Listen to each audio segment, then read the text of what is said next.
اسلامی تقویم ہجری کا کیلنڈر حضرت عمر نے بنایا رضی اللہ تعالی عنہ نے، اور اسی تقویم کے مطابق وہ سال کی پہلی تاریخ کو اس دار دنیا سے آخرت کی جانب عازم سفر ہوئے۔ گویا جب ہجری سال کا آغاز ہوتا ہے تو سب سے پہلے ہمیں حضرت عمر فاروق کی یاد تڑپاتی ہے، ان کی شہادت کا تذکرہ تازہ ہوتا ہے، اور اطراف و اکناف عالم میں ان کے ذکر کی خوشبو سے، ان کے تذکرے کی مہک سے مشام ہستی منور ہوتے ہیں۔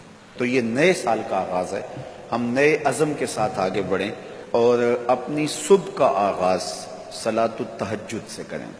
تہجد کے لمحے اللہ کی رحمتوں کے نزول کے خاص لمحے ہوتے ہیں۔ میرے بزرگ فرمایا کرتے تھے کہ باطن کی صحت کے لیے تہجد کی نماز بہت ضروری ہے، اور جسم کی صحت کے لیے صبح کی سیر بڑی ضروری ہے۔ تو یہ دو چیزیں جو ہے وہ بہت ضروری ہے۔ تو بالخصوص یہ بچے جو ہیں، جب اس عمر میں یہ ان کی عادت پختہ ہو جائے گی تو یہ زندگی کی آخری سانس تک باقی رہے گی۔ میرے بزرگ فرمایا کرتے تھے کہ مجھے تہجد کا عادی میری ماں نے بنایا۔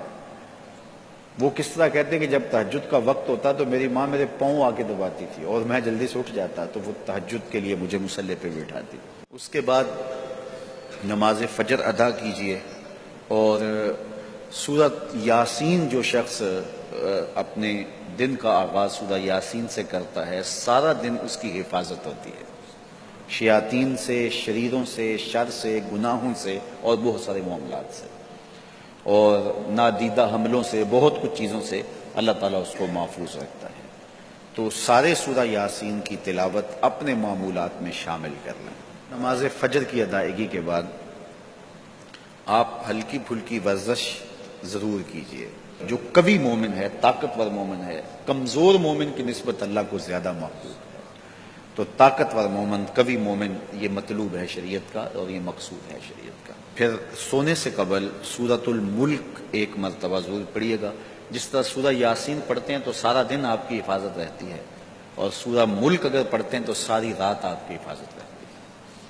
اور سورہ واقعہ ایک مرتبہ یہ زندگی میں معمول بنا لیں، چونکہ ہمارے جو معاشی مسائل ہیں اس کا بہترین روحانی حل سورہ الواقعہ ہے۔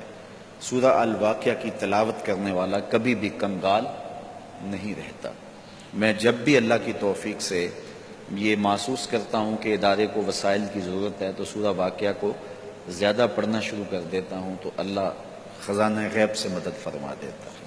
اور جب بھی کبھی میں چاہتا ہوں حرمین طیبین میں حاضری کے لیے، تو سورہ واقعہ کی تلاوت میں لازمی کرتا ہوں، اس نیت سے کہ اللہ اس کی برکت سے، وہاں چونکہ 1,00,000 کے بدلے میں جو ہے وہ ثواب ہے، تاکہ جو ہے وہ زیادہ سے زیادہ اللہ تعالیٰ وسائل عطا فرمائے۔ تو یہ ساری جو بہاریں آپ کو نظر آ رہی ہیں، اس میں بہت سارا حصہ سورہ الواقعہ کا ہے۔ جس معاشرے میں ہم جی رہے ہیں یہ ناہموار معاشرہ ہے۔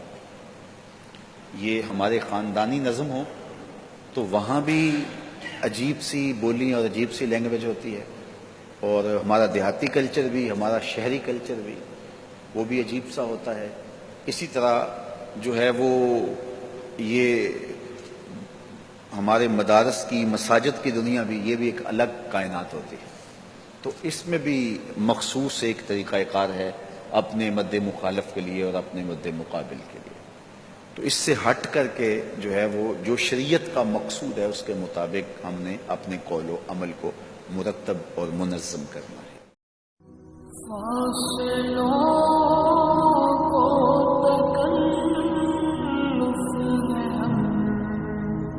سے اگر ہم بھی